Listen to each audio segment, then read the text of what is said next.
Alright, let's do this. Expendables 3.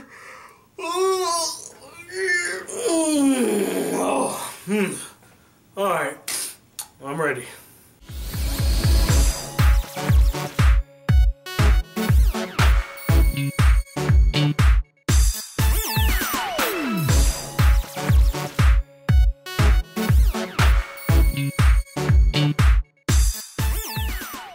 Hey guys, the Black Critic Guy, and I'm here today to review the movie The Expendables 3, or as it should have been called, The Expendables 2, just without Bruce Willis. So the premise to The Expendables 3 is, do you even fucking care what the premise to The Expendables 3 is? It's supposed to be a nostalgic throwback to 80s action films, and since when did any of those really care to tell a story? But for those of you who do want to know what the premise of this film is, I am more than happy to oblige you.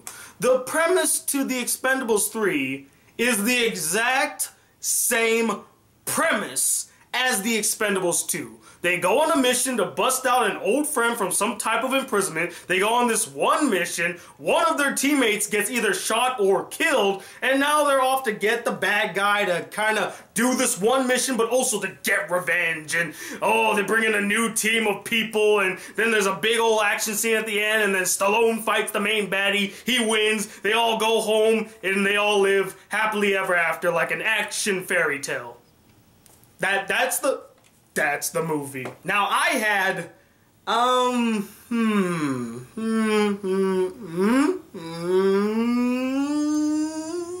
that much expectation for the film. Slim to none. And I really enjoyed the second Expendables. It gave me exactly what I wanted to see in the first film. Stallone, Willis, and Arnold Schwarzenegger sharing an action scene together. And the biggest action scene in that entire movie, all three of them are just shooting guns and killing random cannon fodder soldiers. That's exactly what I wanted to see, and I had fun with it. But when I heard they were making a third film and that Bruce Willis was no longer involved, I had my skepticism because I felt like they really reached their high point with the second. I mean, how are you going to top a scene with Stallone, Willis, and Schwarzenegger in an action movie for the first time? I mean, it's just not the same after the second time, you know? So, to rehash that in a third movie, I wasn't open to see it. If they ended at the second one, would have been totally fine. But they made a third film, and I went along with it. I'm like, okay, all I really want to see in this movie, some cool action scenes, my favorite 80s action stars being badasses. That's all I wanted to see. And what was the movie like?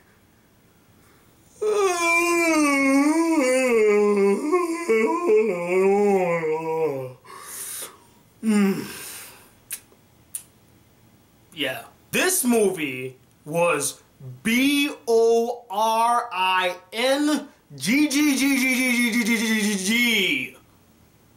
Boring.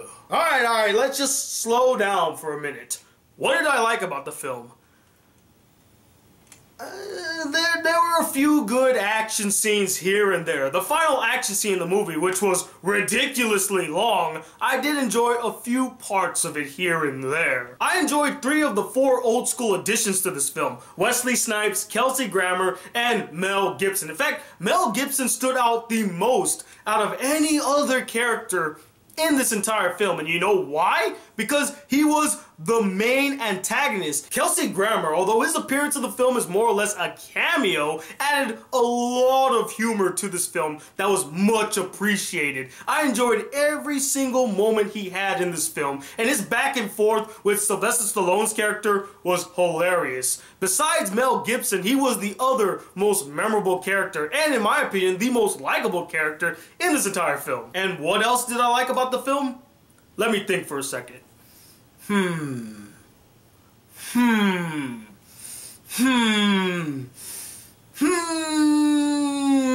Nothing. I got nothing. I mean, not only is the story a rehash, the writing weak, the direction poor, and the acting besides Mel Gibson and Kelsey Grammer forgettable and dull, all of which I could have totally ignored and turned my brain off to, as long as they got one thing right. Just one thing right. having entertaining and thrilling action scenes with all of my favorite action movie stars being badasses. And does the movie deliver that? The short answer is no. Yeah, there's a big action scene at the end of the movie where our main characters are just fighting wave after wave of cannon fodder soldiers that are just there to die by their hands. Yeah, there's that. But the main problem is it's not entertaining. It's not intense. And it's something that we've seen before twice. Twice. 2 times and done better. Again, I know this is a throwback to 80s action films, but do we really need to have the big old action scene take place in another building again? Have the main character fight the bad guy in a building secluded from everybody again? I mean, come on, we couldn't go to a forest? We couldn't go like downtown? We couldn't have a chase scene? I mean, all of these happened in 80s action movies too. Though there are opportunities squandered. And personally, the thing that hurt me the most in this entire film was the complete waste of Jet Li. I was waiting for him throughout the entire film. I was just waiting for him to pop up and join in the fun, be part of the Expendables again. Like in the first the first movie, because in the second movie he was like in the opening scene and then that was it. He went back to China and we never saw him again. I missed him. I wanted to see him be badass and be in an action scene and shoot some people up. And instead, he plays second fiddle to Arnold Schwarzenegger and he lands not a single punch, not a single kick. He had no action scene.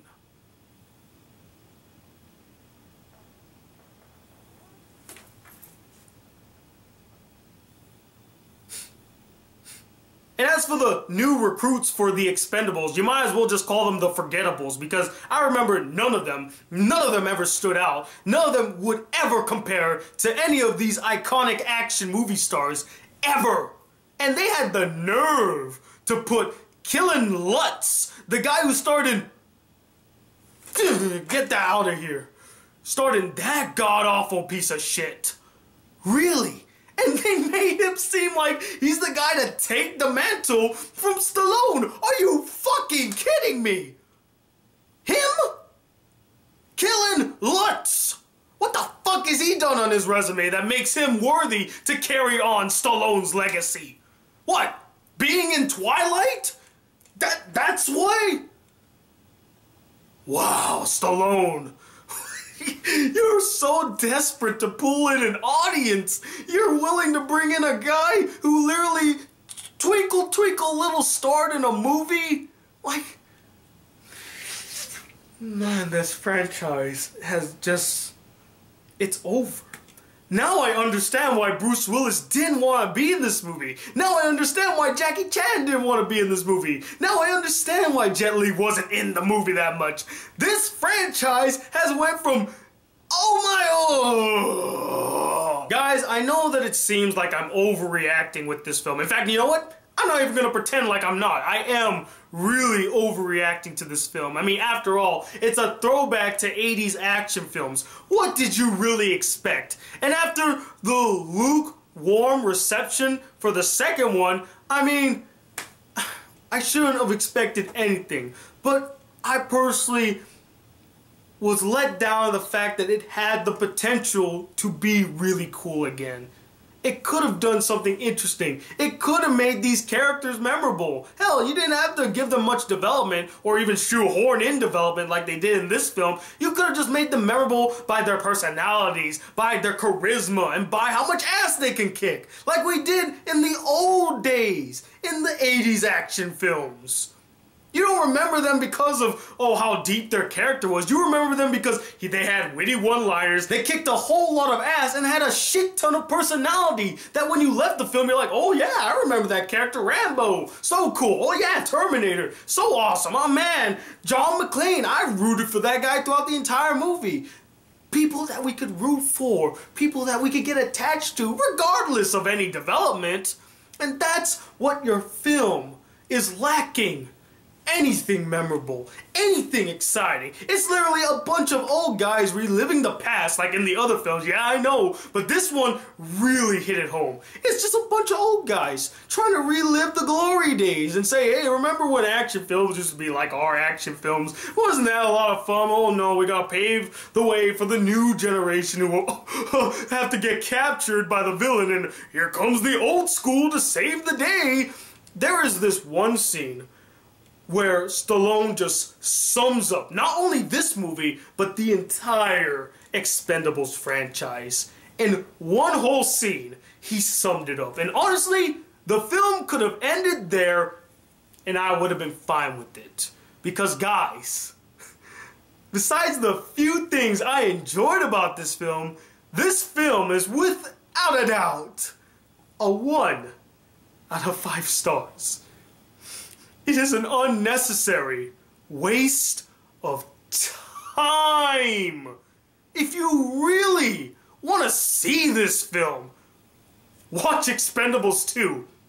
It's the exact same thing, and it's even more entertaining. And you know what? Bruce Willis is in the film still. But guys, I'm not the end-all be-all opinion for this movie. I would like to know what you guys thought about this movie. Did anybody out there really enjoy it? Did they feel like, yeah, this is the true throwback to the 80s. This is exactly what I came to see. Or were there any people out there who were like, this movie is shit.